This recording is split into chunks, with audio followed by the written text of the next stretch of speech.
परम आराध्य परम वंदनीय सदगुरुदेव, पूजनीय संत समाज, सम्मानीय सज्जनों, भक्तिमयी माता एवं बहनों, सदगुरु कबीर साहब का प्रमाणिक ग्रंथ बीजक है।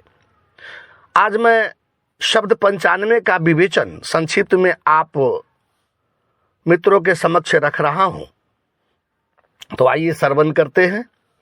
सदगुरु कबीर साहब कह रहे हैं कि को अस करे नगर कुटबलिया, मांस फैलाए गीध रखबरिया, मूस भव नाउ मजार कटिहरिया, सोवे दादुर सरब पहरिया, बैल बियाए गाय भय बंझा, बछरू दुहिए तिन तिन संझा, नित उठी सिंह सियार से जूझे, कबीर का पद जन बिरला बूझे।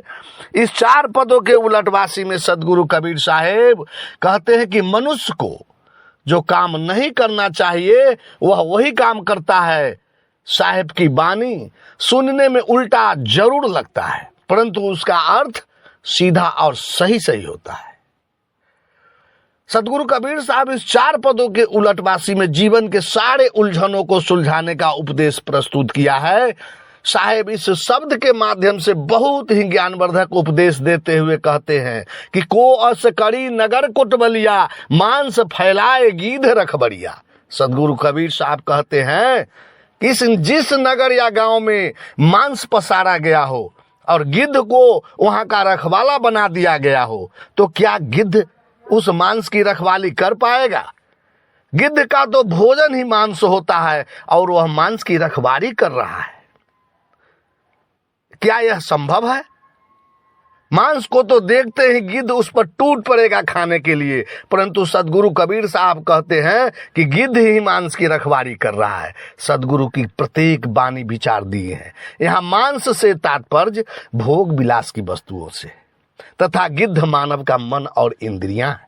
अगर कोई भोगी व्यक्ति अपने चारों तरफ भोग विलास की वस्तुओं को फैला कर रखा हो और वह व्यक्ति सोचे कि हम नियम संयम से रहे, क्या ऐसा संभव हो सकता है?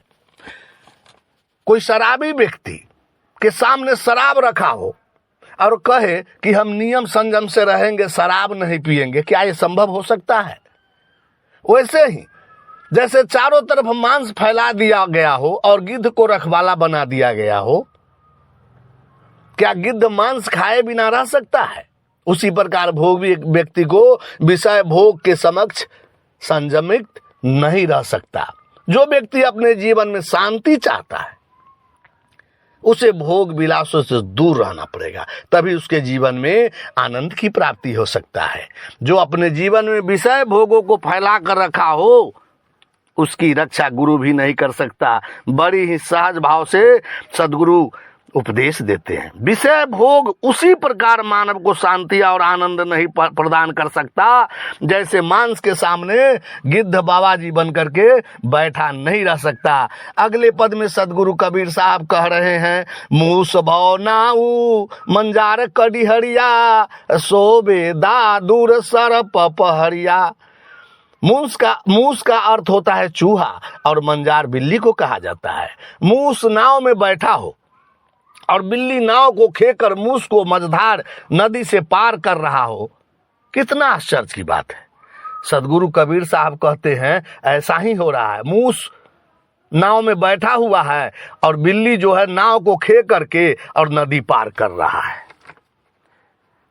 बिल्ली जो है उस मूस को छोड़ देगा, उसको तो देखते ही उसे चट कर जाएगा। यहां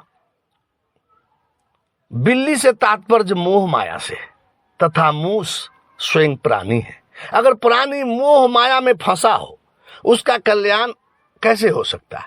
व्यक्ति मोह माया में फंसा हो और अपने जीवन का उद्धार करना चाहता हो, उस जीव का क्या कल्याण हो सकता है? कल्याण तो उसी का हो सकता है जो विषय भोगों से दूर हो। मोह माया से दूर होने के बाद ही जीव का कल्याण हो सकता है, अन्यथा वह आवागमन से मुक्त नहीं हो सकता।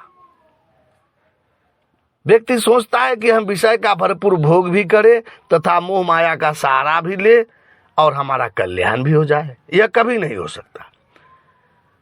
और आगे कहते हैं साहेब कि सोबे दादुर सरब पहरिया, यानी मेढक सो रहा है, दादुर मेढक को कहा गया, और सांप उसकी पहरेदारी कर रहा है, रखवाली कर रहा है, जबकि सांप का भोजन ही मेढक है। तो सांप मेढक की रखवाली कैसे कर सकता है? यहां सर्प से तात्पर्य अहंकार से है। अहंकारी व्यक्ति अहंकार के मद में निश्चित होकर के सोता है। परिणामतः अहंकार ही मनुष्य को रात दिन डस रहा है, जहां व्यक्ति को कुछ भी अपना नहीं है।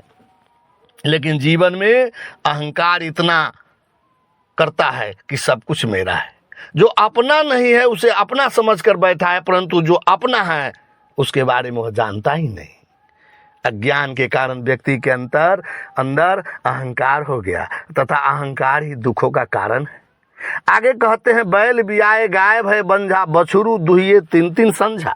बैल बच्चा पैदा करता है और गाय जो है वह बाझिन हो गई है, तथा बैल का जो बच्चा है बछड़ा तीन तीन साँझ दुहा रहा है। यह कैसे हो सकता है? कितनी आश्चर्य की बात है। बैल कैसे बच्चा देगा? बच्चा पैदा तो गाय करती है। लेकिन साहब का कहने का तात्पर्य है, कहना है कि बैल भी आया। साहब कहना क्या चाहते हैं? मनुष्य का विवेक ही बैल है, और विवेकहीन रूपी बैल से काम क्रोध लोभ मोह पैदा होते हैं। लेकिन सद्बुद्धि रूपी गाय बाझिन हो गई। कैसी बाझिन हो गई है सज्जनों? विवेकहीन रूपी बैल से काम क्रोध लोभ मोह पैदा हो गया, लेकिन सद्बुद्धि रूपी गाय बाझिन इसलिए हो गई कि जहां काम क्रोध लोभ मोह आ गया हो वहां पर दयाशील करुणा प्रेम ज्ञान भक्ति ये सब पैदा हो ही नहीं सकते। व्यक्ति के जीवन में दो ही चीज हो सकती है, वह काम क्रोध लोभ मोह लेकर जीता हो या काम क्रोध लोभ मोह समाप्त कर सद्बुद्धि में जीता हो। कहने का मतलब है कि जहां पर गुण होगी वहां अवगुण कदापि नहीं हो सकती, और जहां पर अवगुण होंगे वहां गुण नहीं होंगे। यहाँ साहब कहते हैं कि बछरू दुहिए तीन तीन संझा, यानी बैल से बछड़े पैदा हुए। काम क्रोध लोभ मोह और इन्हीं के अधीन होकर व्यक्ति अपना जीवन यापन करता है। सुबह से शाम तक काम क्रोध लोभ मोह ईर्षा बैर वैमनस्यता राग दोष इत्यादि में अपना जीवन यापन कर रहा है। इसलिए सद्बुद्धि रूपी गाय बाझिन हो गई, क्योंकि उससे तो दया क्षमाशील संतोष वैराग्य पैदा ही नहीं होने दे रहा है मनुष्य का विवेकहीनता। लेकिन आज संसार में देखा जाता है कि किसी के अंदर न दया है, न प्रेम है, न भक्ति है, न वैराग्य है, न सद्बुद्धि है। जिनके अंदर ये सब गुण नहीं है तो स्वाभाविक है कि उनके जीवन में अवगुण और विकार ही होंगे। कितने सहज भाव से साहब समझा रहे हैं। आगे कहते हैं कि नित्य उठी सिंह सियार से जूझे, कबीर का पद यह बिरला बूझे। बहुत ही मार्मिक ज्ञान सदगुरु कबीर साहब दे रहे हैं। शेर जो हथियार से लड़ता है और हार जाता है, ऐसा कभी हो सकता है क्या? क्योंकि शेर बहुत ताकतवर जानवर होता है, परंतु सदगुरु कबीर साहब कह रहे हैं कि शेर सियार से हार रहा है। यहाँ शेर से तात्पर्य जीव से, और सियार जीव का बुरी आदत है।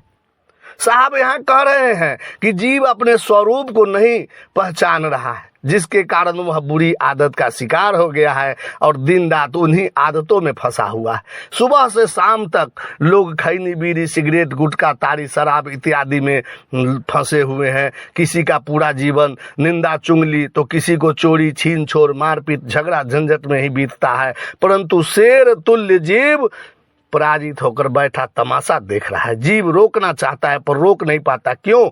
जीव बुरी आदत के सामने लाचार और बेबस हो गया है, जबकि जीव शेर के समान बलशाली, परंतु उसे स्वरूप बोध का अभाव हो गया है। इसलिए सदगुरु की आवश्यकता जीवन में है, जो हमें स्वरूप बोध आत्मबोध करा सके।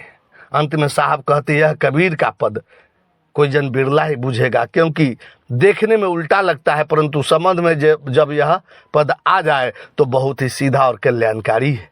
जो विवेकी विचारवान होगा वही समझ सकता है कि मोह माया काम क्रोध के वशीभूत होकर हम अपना उद्धार नहीं कर सकते। जहां चारों तरफ भोग विलास फैला हो, मोह माया का बंधन हो, जीवन में अहंकार हो, बुरी आदतों का शिकार हो गए हो, तो हम अपने जीवन का उद्धार कैसे कर सकते हैं। हमें अपने जीवन में इन बुराइयों को दूर करना होगा, तभी हमारा कल्याण और उद्धार संभव है। साहेब बंदगी, साहेब बंदगी, साहेब।